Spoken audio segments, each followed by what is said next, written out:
jërë ngeen jëf si seetaan bi ngeen a seetaan télévision bu mag bi ñu xamee si QTV ak déglu bi ngeen a déglu Q radio ñu dalal leen si seen jotaay bu mag bi ñu duppee wala bi ñu tuddee xew-xew ñuy waxtaanee xew-xewi réew mi ak xew-xewi jamono programme bi wala jotaay bi di ñëw alxames ju nekk juróom-ñeneenti waxtu yi si guddi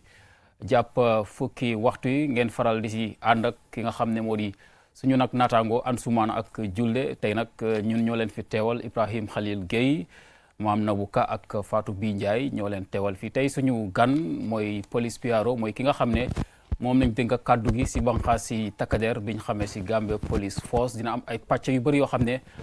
dinañ ko waxtaan ak moom si rek li nga xam ne moo ay si wàllu li nga xam ne moo di banqaas si takkader boobu nga xam ne fa la bokka ñu dénk ko fa li nga xam ne moo di kàddu gi waaye bala ñoo sori si waxtaan wi dinaa dalal suma ay naataango yi nga xam ne ñoom la bokkal bile jotaay ñu tàmbalee ko ki nga xam ne moo nekk suma ndeyjoor Maam Nabou ñu dalal la si jotaay bu mag bii di xew-xew. Ibrahima jërëjëf di la nuyu yow it si sa tur ak sa santa di nuyu ñuy seetaan yëpp si seen tur ak seen santa maa ngi leen a dalal si xew-xew programme bi. jërëjëf kooku mooy Maam Nabou Ka Fatou Bi Ndiaye yow it ñu bàyyi la nga nuyoog askan wi. jërëjëf kontaan naa trop pour teew bi tey di jaajëfal képp nga xam ne rek yaa ngi seetaan jamono ji di la wax ne rek ñu ngi lay wàcc sa wàccuwaay waaye di bég tamit si nekk fii nii si programme bi ñuy ooyee xew-xew. ñoom la nar a ànd ak waxtaan wi tey suñu gan gu mag mooy police PRO mooy ki nga xam ne moom lañ dénk kàddu gi si banqaas si takkader bi ñu xamee si Gambia Police Force ñu xamee ko si SP Mamadou Moussa Sissaho noonu nag lay daal di wuyoo nga xam ne saa yu nekk dinañu faral di dégg ab turam si bunti tasukaay xibaar yi loolu lu war la parce que moom lañ tënk kàddu gi dinañ ko bàyyi mu nuyoog askan wi nga xam ne ñoo ñoo seetaan SP Sissaho nuyu nañ la bàyyi la nga nuyoog waa xew-xew. jërë ngeen jëf kontaan naa trop pour ñëw fii nii ñëwaat fii kay waxtaan ak askan gi am na solo trop pour saa yu nekk police daal di ñëw fii nii mun a waxtaan ak askan gi si lépp loo xam ne ñu ngi koo def si police département bi jërëjëf. jërëjëf SP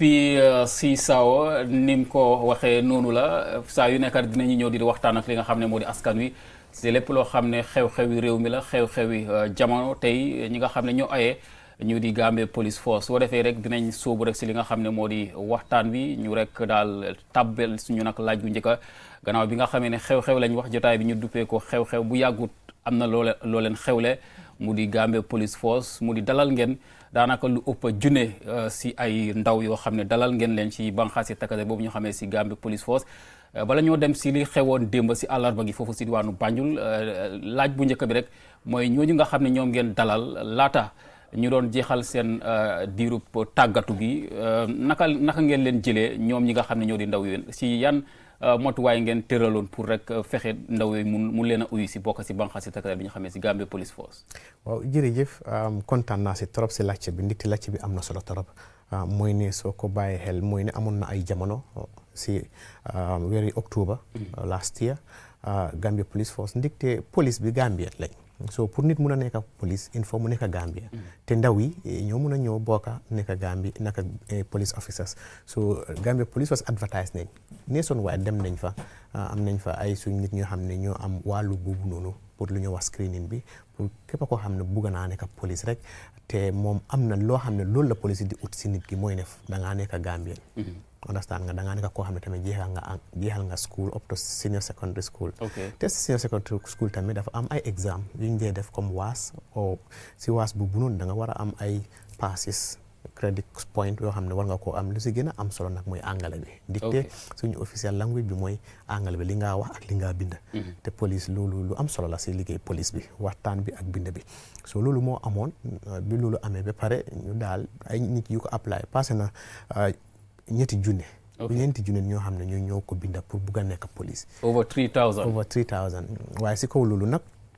ñun tamit am nañ ay yoon yoo xam ne loolu lañ bi ko net ku nekk koo xam ne bugg na nekk police mun naa nekk police ndaxte dafa doon koo xam ne dafa nekk si liggéey askan gi te si lu bëri si loolu noonu am ko li ma si wax nii benn rek o ñaari yooyu noonu am na si waaye dafa am yoo xam ne yeneen bunte lañ koo de bi ko dañ loo def lu ñoo wax physical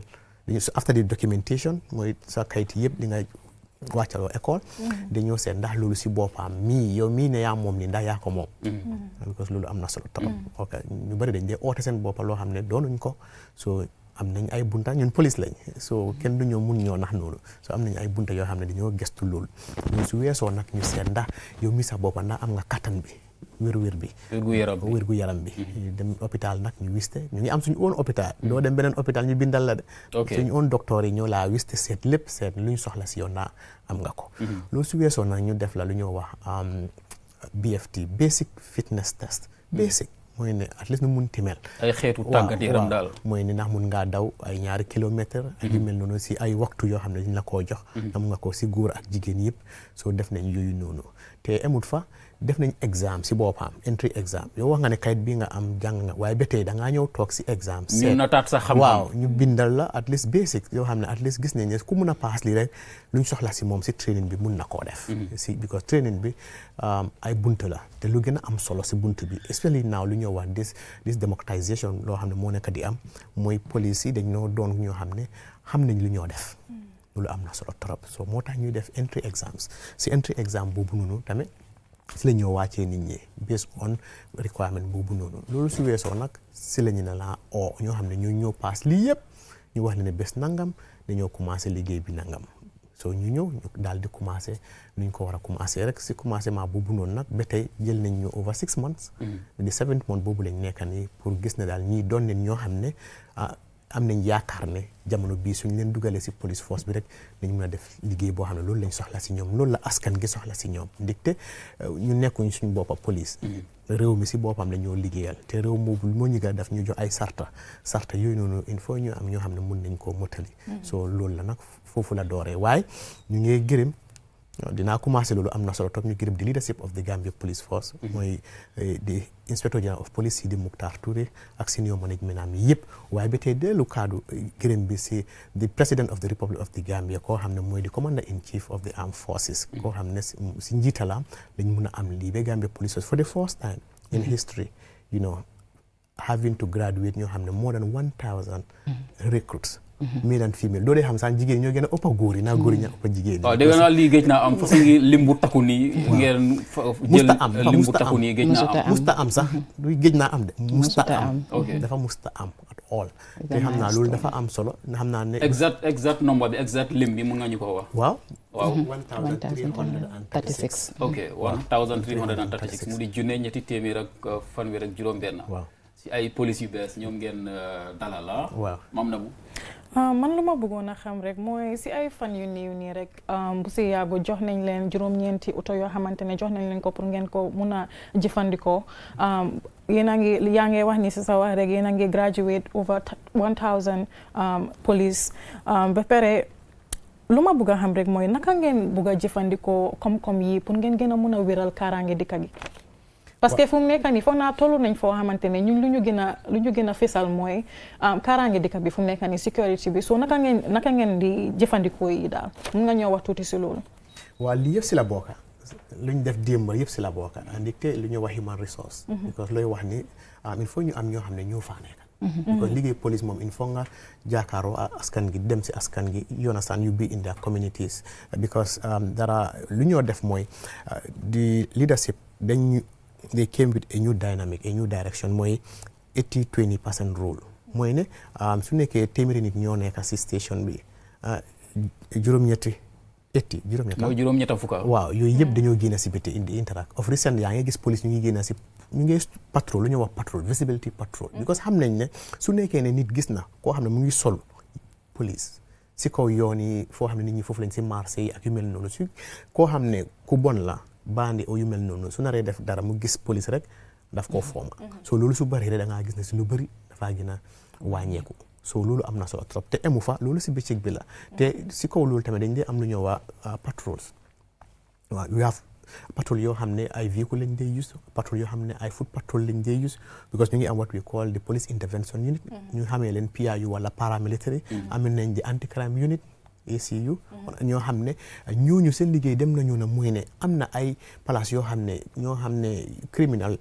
hotspots yoo xam ne foofu lañ leen xamee lu bëri dafa dee xew lu mel noonu ñooñu seen responsibility is to go proactively buñ xaar ba dara xew waaye di patrol ak moto yi place yooyu noonu suñu fekkee ay nit yoo xam ne fekk nañ leen si ay anam because doo ñëw rek nga ne jógal fii waaye il faut nga fekk nit reasonable doubt ne reason ne kii lu mu fi nekkee mun naa am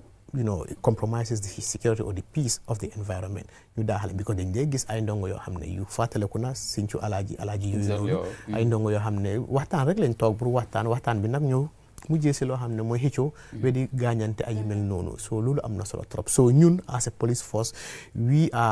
we have taken the step of proactive policing instead of reactive and I know many times nit ñi loolu lañ dee wax police moom xanaa dara su xewee rek nii ak nii la waaye balaa loolu nag lu ñu wax mooy commencé ne loolu bu yàgg na since the incident of the coups yaa ngi doon déggee fi coups because loolu nekkoon na a national concern tax na ba we have a task force loo xam ne government bi taxaw na ko te police yi saf nañ fas dem sat pour gis ne daal lépp loo xam ne loolu la since loolu ba tey loolu continuer because gis ne loolu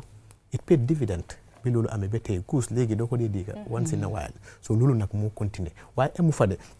am nañ patrol boo xam ne dañ ko dee intensify especially in the weekend Friday Saturday Sunday because weekend ñu bëri fa lañ dee go enjoy themselves ñi si kaw loolu nag ay because xam nañ lu dee xam si club si ak yu mel noonu te ñeneen ñi def naka su dul noonu duga into crime drug peddling bi and all that so moo tax we have a task force foo xam ne the military the police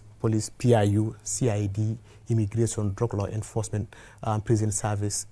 all security sector the SIS ñëpp a dee booloo every region dañ dee génn guddi yàlla boobu noonu ba suba ñu ngi dem tëdd nelaw si suba ñeneen ñi commencé continuer noonu lii yëpp ay ways and means la yoo xam ne ñu ngi ko def pour gis ne crime bi si dëkk bi mu nekk loo xam ne contrôle nañ ko Fatou bi waaw di la jaajëfal lu bëree bëri di jaajëfal police force bi lu bëree bëri because gis nañ ne lépp loo bëgg a xam rek luy xew especially li nga xam ne ni xew na o mu ngee xew soo demee Facebook si seen page bi di nga gis ne ñu ngi ko fa report nit ñi umpatuñ dara umput leen léegi di leen jaajëfal lu bëri bëri ba pare di bëgg a laajte lu tax parce que of recent ñu ngi gis ñu bëree ngay jógee yeneen secteur si di join si police parce que man am a teacher and then when I saw the graduates I'm like wow kii xam naa ko so ñu ngi gis ne teachers yu bëri ñu ngi ñëw ñu ngi gis ne doctor si there is a doctor at Edward Francis Small Hospital I guess Keliba or something I saw that yeah moom tamit ñëw na so ñu bugg a laajte rek police lan moo fa nekk loo leen nekk di jox gars yi ñu ngi ñëw de suñ teachers yaa ngi dem de. non dafa mel ni seen kees bi dafa bëri xaalis léegi. benn xarit bu study journalism ba fere. honestly jooy na gis naa ko si graduation bi lan moo nekk di xew foofu noonu. man I think man mun naa see wax tuuti ndikte man tamit dama jógee from Medical Research Council. Wow. I left where I was for 15 years. Wow. Then ma bàyyi loolu yëpp ñëw join. Exactly. The Gambia Police Force. Wow. Dem na ñëw na rek is patriotism. And to serve. Bugga sa réew. Bugga sa réew. Understand nga. Ndikte loo mun a am maybe si teaching and MRC ak yeneen. doo ko mun a am si police bi.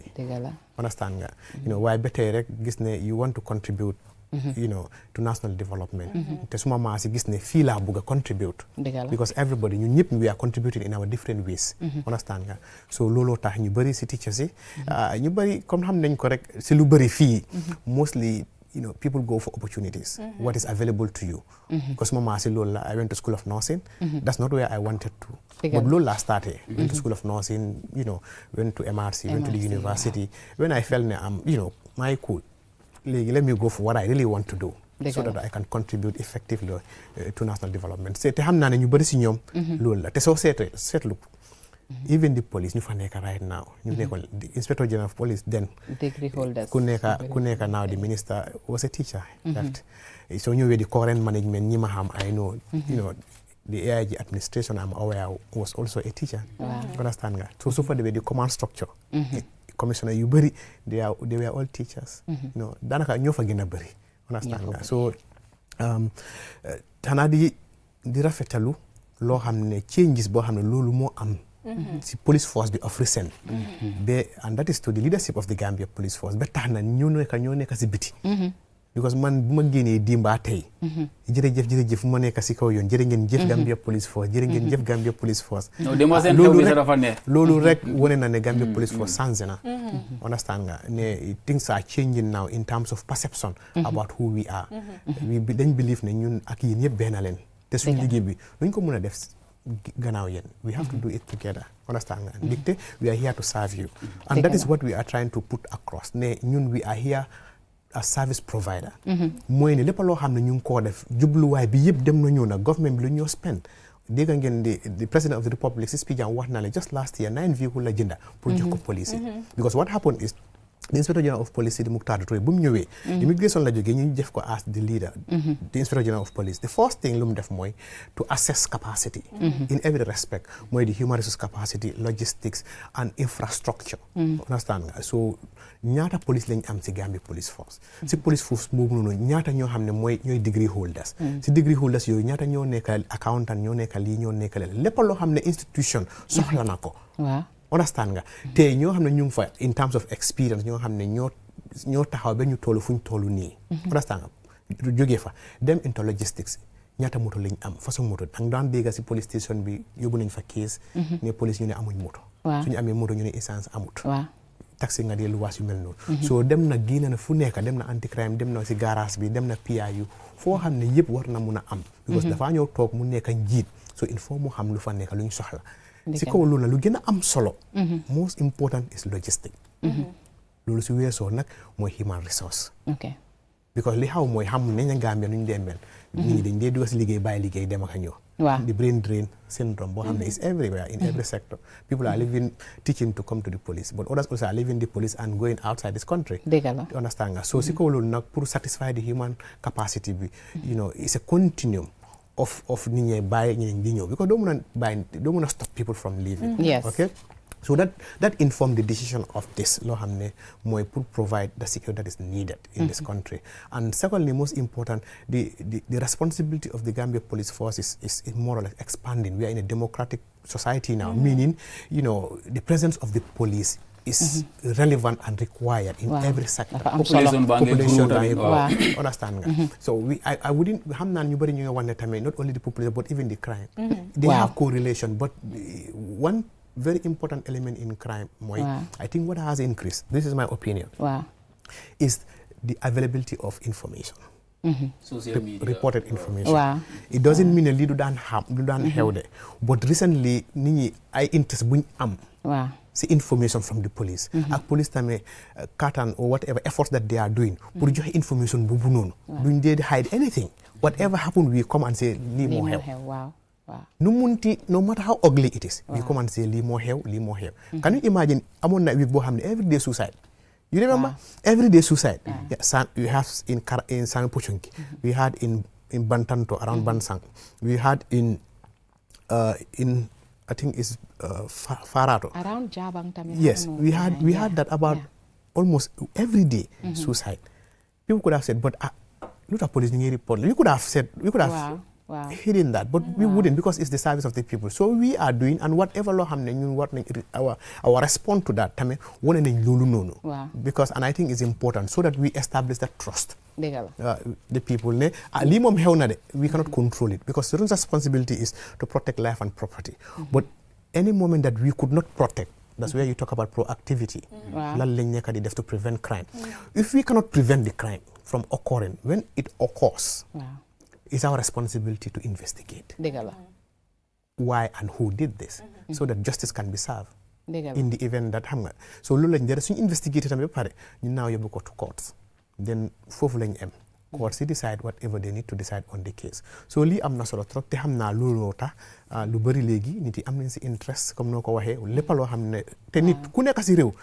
di nga bëgg a xam lu nekk di dox si biir réew mi te looloo tax so seen ñu recruits yi mooy ñu bees ñi nga xam ne ñoom ngeen sargal démba ndax ñoom ñëpp si wàllu karange gi la ñoo nekk ndax dafa am ñoo xam ne dañ leen yóbbu si yeneen i màkkaan police liggéey bi yëpp karange la so I don't maybe you rephrase the question to understand. waaw ndax ñii dañoo jublu si wàllu karange ñii nekk si wàllu dem ak dikk gi traffic police ak yeneen institutions yi. Okay, my understanding is for each and every police officer ñëpp generally our primary responsibility is the same. Okay. So fu ñu la munti yóbbu rek dem na ñëw na loolu la. There may be people comme ni nga wax ñëw na ma ñu ngi si office yi.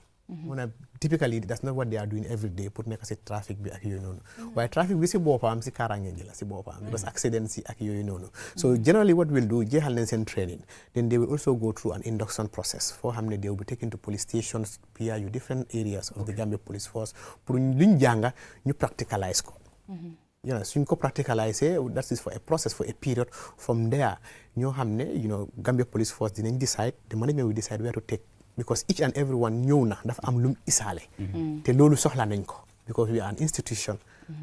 te wax nañ fi ay fi jànga ak yooyu noonu because nit moom suñ ne jànga rek ñu foog ne from primary school to high school am nañ ñoo xam ne ay driver lañ soxla nañ ay driver am nañ ay ñoo xam ne ay cooks lañ toggakat lañ am nañ ay ñoo xam ne ay carpenter lañ am nañ ñoo xam ne ay engineers lañ construction loolu yëpp doctors nurses di medical field bi moom ñu ngi fa fees ay journalists suma waay ñoom tamit ñu ngi fa understand nga finance accounting so lii yëpp am na solo for an institution to function because xam ngeen ne PIU is across the country from Basse Koina to Kartong so te foofu noonu they are on si barracks leen nekk dañ am toogakat ñun ñëpp police lañ seen toogakat yi seen driver yi everything luy nekk si service yëpp dafa nekk koo xam ne train na everything and that's the way forward so that at any point in time we have the capacity at any point in time to give because pour nga nekk ak civilian si biir barracks muy def leneen ak loolu noonu anything is possible and for that being as it may this is why dañuy di gis ne képp koo xam ne dangaa liggéey ak police rek da nga war a nekk ak police officer even su nekkee ne maçon nga even su nekkee ne weldaman nga even su nekkee ne dangaa tooga waaye dangaa jànga nekk police nga mën a liggéey su boobaa suñ la soxlee saa yu nekk dangaa ñëw rek concentré si boobu noonu waaw léegi wax nga fi lu am solo loo xam ne bëgg naa la si xicca tuuti mooy suñ trafic laws yi recently ay fan yu néew nii rek ñu ngi dégg ay almost ñaari accident yoo xam ne xew na yoo xam ne ñaari xale ñàkk nañ si seen bakken ma bëggoon a xam rek yan matuwaay ngeen dee jël pour ensure ne ñu mel ni driver si pedestrians yi parce que xam naa ne ñun suñu société bi miin nañ di wax ne façon yi su xewee rek ñu ne ndogali yàlla la waaye lu si bëri itam daf dee fekka ñu nekkuñ di toppa charta trafic yu ñu war so yan matuwaay ngeen dee jël pour ensure ne traffic regulations yi nga xam ne comme speeding limits yi ndax gaa ñu ngi sol seen seat belt si zebra crossing si as well yan matuwaay ngeen nekk di jël pour ensure ne it's being abided by ba pare suñ ko violate naka lañ leen dee appréhender mun nga ñëw wax si loolu tuuti parce que accident yi mu ngi commencé bëri torop waaw am na solo torop soo bàyyi xel si nawet lañ nekka balaa loolu noonu Gambia Police Force génne nañ kibaar like a press release pour wone ne si nawet lañ nekka te driver yi dañ war a bàyyi xel torop loo xam ne mooy traffic regulations si moto bi si boppam lépp loo xam ne moto soxla na ko pour mu mun a nekk si kaw tali bi mooy ñu bàyyi xel si taaya si because tali bi dafaa gën a ratax su tawee understand nga taaya bi su nekkee ne taaya bi is worn out du mun a am grip even so breakee that's number one number two wiper yi su moo taw ñu ngay gis yoo xam ne ay moto yoo xam ne sometimes musóor lañ ko dee waxte du musóor lañ amee instead of morso lañ amee wiper bi instead of ay wiper loolu la ñoo use ñu ngee drive morso boobu la ñoo def di wipe and that doesn't make sense at all ñoo xam ne nag seen lightning system bi lampay because mun nga am ok guddi nekkuma di daw fu maa dem balaa maa egga timis xam nga balaa timis naa fa egga soo guddee wut so no light system bi is not good but what we advise is ne mun naa taw te su tawee yaa ngi drive is foggy in front of you so am na solo trop pour nit ñi ensure ne lightning system bi is good so these are some of the things yoo xam ne am na solo trop pour nit ñi di ko bàyyi xel in addition to the driver himself because dafa am yoo xam ne ni nga dawalee moto yaa gën a xam sa moto bi fu mu toll noo koo dawalee lu mu antan in terms of capacity nit ñi number one secondly in terms of speed bu mu war a daw it doesn't mean that because moto bi am na mileage boo xam ne 120 yow moto bi mun naa daw 120 jamono boobu noonu the weather condition the environment mun naa daw 120 because it's slippery yoon bi mu ngee taw all of these things should be put into consideration te soo bàyyee xel yàggutoon am nañ ay communication yoo xam ne ñu ngi ko doon share on social media with King Koli on the zebra crossing and all that just to educate people pour ñu mun a xam luy seen position on that but the problem is generally doomi adam moo mel noonu dafa yaakamti we all are using the road we would see how people would cross on the road tayala dem ba fan la zebra crossing bi nekka yow nga ñëw nga ñaay those barriers OIC road bi nit ñi dañ dee ñaay léegi ay xeer lañ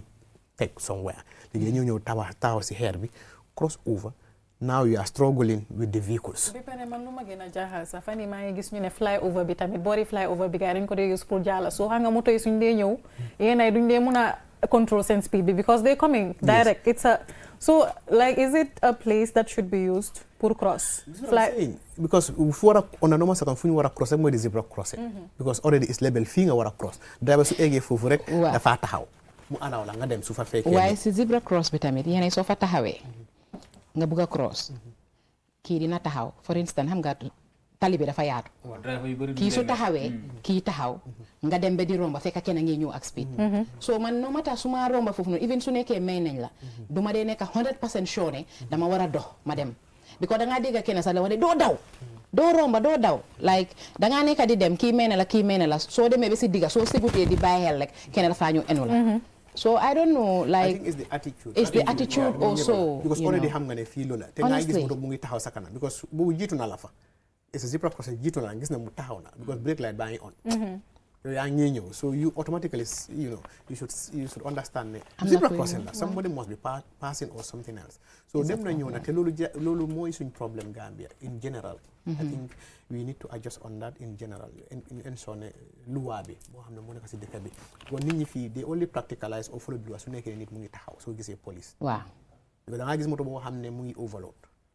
I gis driver boo xam ne mu ngi nu moo driver si kaw yoon bi mu ngi over speed or recklessly driving soo bëggee wax ne driver wàññi sa tànk sax kenn mun a ñu ngi yaakamti waaw mbite ñu xeelu la si you understand nga exactly ana amuloo soxla nii ak nii Wow. so overload passenger la am talking about passengers yeah. so nga dem moto bi bootu baa ngi overload nga ne driver foog naa ne fii only 4 la ñu ne ma ne baalal ñu fii rek lañ em waaw sorry wuñ understand nga and you are like you have to switch each other in there o ñeneen ñu wax ne déedéet suñ lifin bi lii la so I think it has a lot to do with us because we are the client driver yi they are providing service we are the client te typical example mooy pass we know the tariff ñëpp xam nañ tarif bi ñaata la understand nga waaye rush hour bi moom amul tarif rush hour su jotee waaw fii ba Brikama 100 150 understand nga so loolu yëpp te ñun da ngaa gis ne ñun suñ booba ñoo xam ne ñoo nekk si biir moto bi ñooy wax ne ñun dañ yaakamte soo dut fay maybe if you want to challenge it like if you cannot pay it you drop waaw ñun we are in a haste understand nga and most importantly at the police station or checkpoint suñ téyee moto bi because we need to have evidence we need to have witnesses nit ñi dañoo duma waste suma time and this is a national duty understand su nekkee driver def na naka su dund te police bi du ko mën a yóbbu su ko yóbbee dañ koo laaj evidence yow nga ne lii la who was there what is the witness te dañ dee jànkuwante problème bii nii te am na solo trop pour nit ñi xam ne it's our responsibility as client pour ñu xam the basics that is a tarif loo xam ne driver yëpp xam nañ ne lii is the tarif diggante fii ak fii te ñëpp xam nañ loolu su nekkee benn driver ñëw na mu ne moom déedéet man bi suma moto la fii ba Brikama man 150 la $100 for example te pass bi about 35 or 40 whatever it is understand yow soo bañee kii bañ su yàggee dina nangu de pass bi de waaye suñ ne ok man dama yaakamte damaa dugga keneen ñoo dugga at the end of the day loolu sometimes dañoo kumpuloo xaw ma kumpuloo la xaw ma dañuy agree suñu eggee si police bi bu leen wax ne lii la de because people rush hour la everybody is in a rush so it's like town trip lañ jël just to avoid and all of that stuff but I think as a country dama gis ne mu ngi changé people are calling us as the police ñu maa oo especially journalists yi nag ñoo ma dee gën a oo ma ne Piaro ñu ngi nii Serekunda Brikama diw sangam mu ne pass bi nangam la ma ne ko okay now this is the procedure ma explain guy procedure waaye sometimes ñoom seen boppa they are in a hurry because it's like I am rushing home time yi julli la because everybody is in a rush to get back home. te loolu la suma la ci bëggoon a ñëw sax parce que xam nga most of the time seen manpower maybe du mun a reach yenn problème si du ngeen ko mun a xam ak yooyu pour nit ñi ndax dina am nombre boo xam ne dinañ mun a woote pour wax leen ne lii ak lii ak lii moo nekk di xew fii pour yéen tam ngeen mun a jël seen matuwaay. Yes, we are working on that. Currently suma number is everywhere. The public relation officer 996. So amulen toll number. Let me finish. 996-8885. I'm in a hotline boo xam ne mooy 117. We are working on it. It went down, but we're working with Gamtel. It's back up. Though we're still experiencing some issues around it. It's not 100%, but it's still available. But what I can say, which is which is 100% is 9968885. Though it's not an emergency line, it's my line. So your personal number. it's the official line of the public relation office, but it's my responsibility to serve the people. Exactly. So anybody who order, where are you for tolu for neka mangi bor bi mak okay call anti-crime or call station bini call kidna yo japale te santa yalla there was a lady ko xamne mu call ma mu ne ma dafa am jigen bu fi nekka dañ gis ne muy amé ay tablets mu ne dafa commit suicide ona ma ne ko okay call number bi ma call the commissioner anti-crime boobu noonu ñu guy respond, they took her to the hospital and all that. Alhamdulillah, when I met the lady kooku mu ne ma kero yaa ngi remember maa la call on about this ma ne ko I didn't know. mu ne waaye alhamdulillah kooku now is back xam nga stress. waaw moo dee taa si yeneen yi waaye sant yàlla gars yi jàppale ko ba tey mu ngi si business naam is minding our business so it's important. jërëjëf di leen fàttali rek yéen a ngi seetaan seen programme bu mag bi di xew-xew fii si QTV tey suñ gan mooy police PRO ASP Mamadou Moussa Sissaw moom lañ dalal fii si biir kër gi di waxtaane lépp loo xam ne dafa aju ci rek wàllub kaaraangi réew mi gannaaw bi nga xamee ne ñoom loolu mooy seen liggéey aar li nga xam ne moo di askan wi ak seeni moomeel su ko defee PRO bala Fatou bii di jël kàddu gi rek bu yàggut rek yéen a ngi doon inaugurate wala yéen a ngi doon dalloo yéen a màkkaani police mu di ay police stations foog naa bu yàggut Farafeñe am na benn boo leen fa inaugurate bu yàggut tamit rek ay fan si gannaaw Xew am na beneen boo leen fa inaugurate boo xam ne def ngeen fa ay jumtuwaay yu méngoo ak li nga xam ne moo di jamono mun nga ñëw wax si màkkaan yu bees yooyu nga xam ne moom ngeen a taxawal si jamono ji. waaw ñu commencé ko bu Farafeñe bi so bu Farafeñe bi nag it's in partnership with suñ GIZ support from Germany ñoo xam ne ñooñu jàppale woon si Serekunda bi gis nga Serekunda waaw Serekunda waaw Serekunda nu mel lu ko ëppa li ñoo am bu mel noonu lu ko ëppa waaw li ko ëppa la ñoo am Farafeñe so du Farafeñe kese de 5 places la dañ ko am Brikama ñu ko am Farafeñe ñu am ko Sooma ñu am ko Basse ñu am ko si Basse beneen side fu ñëw wax Makamasire foofu boori border bi la waaye dafaa nekk PIU hybrid PIU dañ faa nekk ay yooyu noonu so these are very comme noo ko waxee rek station yoo xam ne we call them model police station so it was the laying of foundation boo xam ne boobu lañ doon def ba duñ mën a def everywhere foundation ceremony bi so we use Farafeñe pour represent that so loolu lañ nekk so it's about 1 year or so pare rek inshallah all of these regional heads would be able to have loo xam ne it is required in terms of modern policing because lu ñu wax mooy is democratic policing xam nañ suñu station yi nuñ meloon da ngaa foog ne sax mooy loolu understand nga waaye nit ñi complain ne police naa and most important is CLC because then they detain people there and detention boobu noonu is also important pour mu conform to people's right so di mix xale yi jigéen yi góor yi benn place is not ideal so tax na lii ñii nag ku nekk góor yi dañoo am seen own cells detention cell jigéen dañoo am seen detention cell xale yi ndaw yi tamit dañoo am seen own separate juvenile dañoo am seen own detention cell understand nga so lii am na solo trop and is also going to come with the latest possible technology boo xam ne moom la ñoo support because security bi especially policing is changing is dynamic you are aware of the fact that ne léegi am nañ a forensic lab understand nga so plus others and others so suñ ñëwee si bu Xew bi right now is the latest right now moom amut morom si biir dëkk bi fu mu nekk nii yes so boobu UNDP United Nations Development Programme ak seen sister UN agencies yi came together with government and the Gambia Police Force and most importantly Xew the community Xew ñoo xam ne ñu jox laan bi pour ñu def ko police station boobu noonu so loolu la boobu tamit the same la waaye at the moment foog naa moo nekk top they have the best so far as police station are concerned in terms of structure in terms of space in terms li ma fi wax yëpp am fa detention centers yoo xam ne spacious with respect to human right standard international standard sooy romb nga foog ne hôtel la sax gis nañ nataal yi nice na waaw man li ma bëggoon a laajte rek mooy gis nañ ñi ngeen tàggat seen yaram bañ graduate mooy police li ma bëggoon a laajte mooy ñaata jigéen ngeen am si ñu nga xam ne ni dañ graduate ba pare tamit leneen li ma bëgg a laajte mooy when it comes to posting su ñëwee si di leen yóbbu si ay tund ndax da ngeen dee bàyyi xel jigéen yi bu baax parce que am na ñu nga xam ne dañoo sëy te yéena yi dangaa gis ne dangaa ne dañ ma bëgg a yóbbu tunda bii nii sa jëkkër ne ne su dee loolu la seetal sa sëy mbite sa liggéey bu la gënal ndax da ngeen dee bàyyi loolu xel bu baax a baax soo leen ñëwee pour di yóbbu nit ñi si different tunda Okay, first and foremost, initially, lu ñoo wax mooy UN international standard mooy ne at least 20 to 30% comme recognize women participation. te nuroo na ne ñun passé nañ loolu. yéen a ngi gis jigéen ñu fa nekk. passé nañ loolu so it's close to 50%. close to that, it's not up to 50 but close to 50%. you know bëgguñ ko noonu nag but dafa mel ni taay moom yéen a ngi dangal ba mu dëgër ne jigéen ñi waaw wala ko ñoom tam ñu ngi taxaw daal. even si exam bi entry exam bi sax jigéen yi door nañ góor yi nice so te yaa ngi gis sax even the best champion recruit jigéen la loolu moo wone rek mooy ne taay jigéen yi moom mooy loolu bàyyi ñu ko at all so that said in terms of postings, yes. One thing you're aware, the Inspector General of Police recently demoon na nationwide tour for the first time bi mu jëlee position and pour mu gis foofu noonu naka la officers yi where they staying, how they staying and all that. And one important issue that came up was women representation there. Because community bi si boppam ñu ngi joytu pour mun a am jigéen. So we don't have jigéen yi foofu noonu comme ni ñu ko waree. dafa am station yoo xam ne amuñ benn jigéen. Understand nga, especially in certain cadre or certain level. So lii mu doon loo xam ne the management also is looking at it pour gis ne dafa am yoo xam because dafa am issues yoo xam ne jigéen ak jigéen la day gën a yomba si waxtaan. te loolu am na solo trop so si kaw loolu te gis naa ne te am nañ yaakaar ne jigéen ñu bari nañ leen mun a deploy because national duty la. Understand nga te police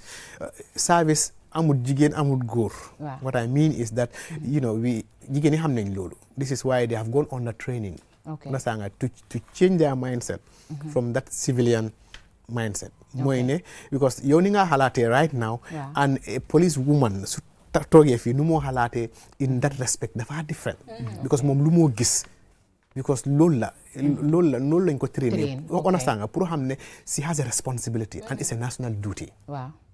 te jigéen ñi léegi I think góor yi seen boppa gis nañ ne we cannot go without you. te you are equally important in society te góor yi suma maas yi ñu ngi give every opportunity to our wives to also showcase their potential as far as it's within the job.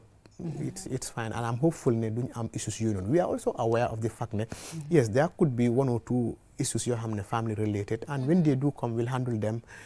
the best way we can. bala ñoo dem rek waxtu wee ngee dem ñu wax si mbiri lifin bi drifting mooy rawante oto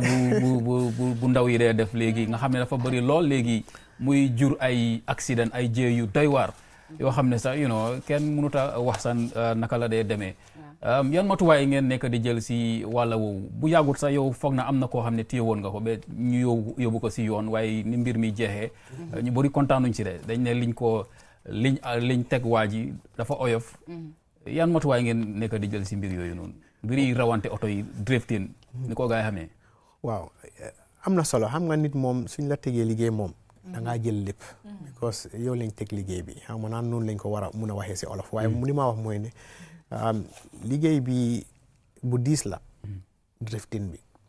man suñ ko waxee rek daf ma dee laal bu baax waaye dama foog ne ñun askan gi dañu war a jàppalante si naka te jàppa police si liggéey bi ndigte ñooñu si ay kër lañ jógee. Exactly. loolu am na solo trop xale bu nekk ñun ñëpp si ay kër lañ jógee. xale yooyu noonu ñoo xam ne moto lañ am si ñu bëri si ñoom mënuñoo jëndal seen boppa moto. ñu bëri si ñoom mënuñoo rent seen boppa moto. understand nga so su nekkee ne xale mën nañoo mbooloo boobu noonu ba léegi mu am ay association yoo xam ne ay moto yoo xam ne mooy loolu pour caaxaan rek.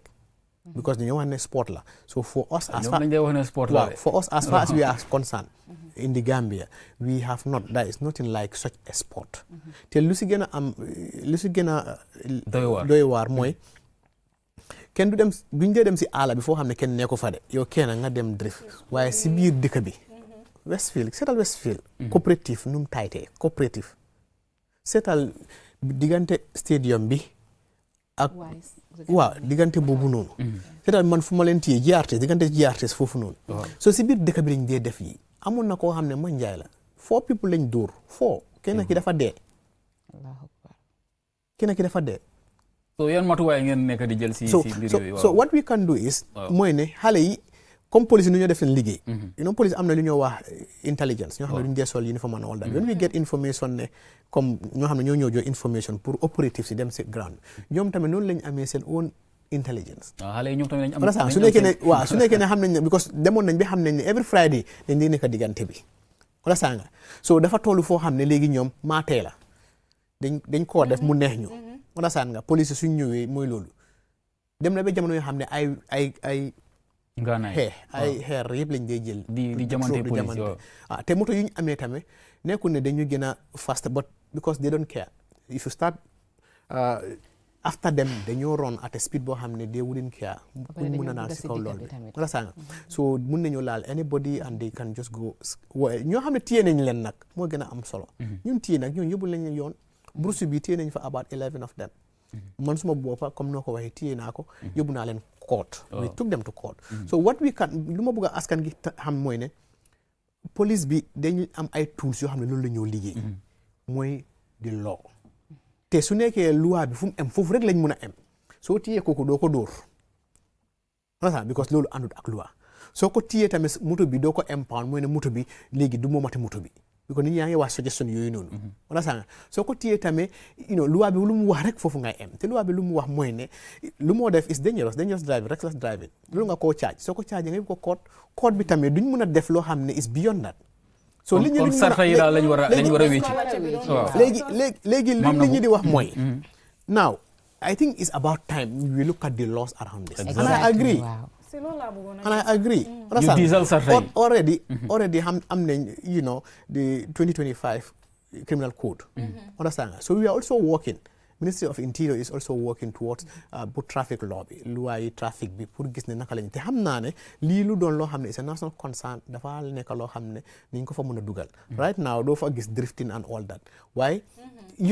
hopefully these are things yoo xam because loi bi loolu la jamono nu moo changé US muy ñëw US yooyu daf ko incorporate ndax loolu tam daf leen di indil ay jafe-jafe parce que amul loi si drifting so su ngeen waree jàppa xale yi war leen naa charge loolu war na la indil ba pare age restriction bi tam when it comes to crimes like ñoo xamante ne am na certain age boo xam ne foog nga am yenn charges yu ngeen yooyu war a use so ndax loolu tam daf leen di indil jafe-jafe because there is no law on drifting as of now in general yes specific drifting but li nga def si drifting bi there are laws around that because dangerous driving reckless driving laws yi mu ngi fa but the mention of drifting itself for example ok suñ téye képp koo xam ne téye nañ ko drifting la moo def te leer nañu ne drifting la loi bi mooy ne sa moto bi si boppam dañ ko forfeit to let's say government understand nga yow mi sa boppa lii ak lii la koo xam ne moo la jox moto bi lii ak lii la comme because it's a chain façon yooyu noonu yooyu are not there but koo xam ne dañ ko fekk ak mu ngi def drifting lu moo def foofu is dangerous is reckless dara lu waa yang fa yoo xam ne waaye comme noo ko waxee diisaay boo xam ne mun naa am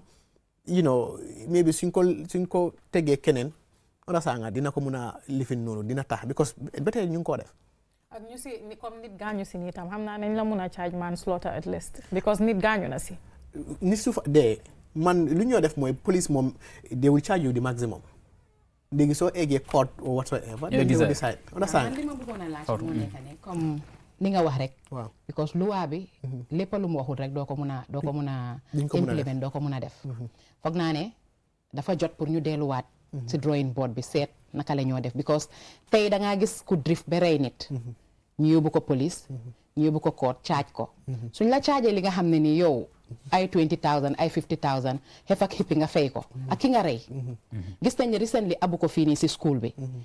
jàngeekaay du dawaleekaay moto mooy xale bi ñu dama tànkam xale boobu noonu niñ ko tampongee dafa métti trop bi ko soo seetaanee vidéo bi daf laa traumatise xale boobu ñu mujjee ko yóbbu lopitaan ba pare ñu ne dem nañ police ak yooyu noonu waaye fan lañ tollu si case boobu noonu parce que according to seen post bi maa ngi gis ne dañ ajoon court bi something like that mun nga ñoo jox foofu noonu tuuti rek ñu xam waaw because the issue is sometimes su nit mu nekkee nit su nekkee si lopitaan bi si lu bëri we want to know the outcome so that because whether soo chargé nit kii léegi lii understand nga reckless driving and all that kooku jeex na ñu yóbbu ko court and all that léegi su nekkee kooku ku nekk lopitaan gaañu na you will not punish somebody twice for one act understand nga li ma wax so ba tey xam naa ne case baa ngi court bi léegi and hopefully it will be addressed accordingly the issue around it I don't think tamit case na dem a court foo xam ne nit dafa rey nit the magistrate or whosoever is presiding over it mu def ko naka sudut noonu they would usually always give the maximum so like I said it's the laws and hopefully authorities are aware of this. The Ministry of Interior and stakeholders are working on this, and this is a concern for everybody. Exactly. Government, everybody, because we are seeing the impact and the implication. You are aware, the Minister of Basic and Secondary Education, I am aware, as a ministry, teachers and students, they will go through this and see how best we can stop, especially school-going children from doing this. Piaro, ñu tagato rek waxtu wi tënk nañu su ko defee rek xëy na dafa am xibaar yoo bëgg a jàllale bala ñu laa bàyyi nga tàggatoo. Man moom xanaa kontante. Ko luñ gis démb moom. Kontante boobu noonu mun naa am balaa at bi di jeex. Boobu la ñoo ànd rek. Di gërëm the President of the Republic of the Gambia, His Excellency and our Commander in Chief. Koo xam ne mooy jiital ñëpp moo di security bi. Because lii yëpp moom moo tax su nekkoon ne joxuñ ñu that allowance pour ñu mun a am that 1000 ak all the logistics, finances pour ensure ne seetal gars yi nuñ smarté how beautiful they were, seen uniforms yi and everything. Waaye amu fa de. Xam nga jox nañu ñetti buul moom jox nañu ñetta. Am na ñeneen ñu joxe ay nag yu bëree bëri. Xanaa wax nga pati daal waaye bëgg naa fekkee pati. Invite ma leen de. Waaw maam na bu ñu tàggatoo rek. Waaw. Di leen jaajëfal rek ba pare di leen ndokkale li ngeen am lu rëy la. Di leen wax jërëjëf rek yéen nag ñu taxawu baax si dëkk bi te gis nañ seen liggéey yéen ñëpp. Maa ngi congratulate graduates yëpp di leen wish all the best in life going forward. Jërëjëf maam na bu Fatou. waaw comme ni ko maam na bu waxee rek di leen jaajëfal lu bëri parce que ki taxawu sa kaaraange jox na la yëpp parce que tey soo gisee nit ñi di tëdda di mun a nelaw ba yaandoor police ñoo taxaw waaye di leen gën a ñaax tamit rek ngeen jàppale ñu parce que crime yi bëri nañ waaye although wàññeeku na waaye bëri na amoon na waaye tay bi daf ñu xoj already am na problème video viral bu nekk di dem about that man kum jam xam nga fan la toolu but anyways xam naa ne loolu noonu waxtu wi ma ne ko li duf si nag bi yëpp xëjut si cin bi su ko defee dañoo jaajëfal Piaro moom fii këram la saa yuñ ko ooyee rek si yeneen programme si yëpp daf dee faral di teew mu ngi def liggéeyam bu baax a baax su ko defee sant gërëm képp koo xam ne yaa ngi ñu doon seetaan seen jotaay bu mag bi la woon xew-xew jërë ngeen jëf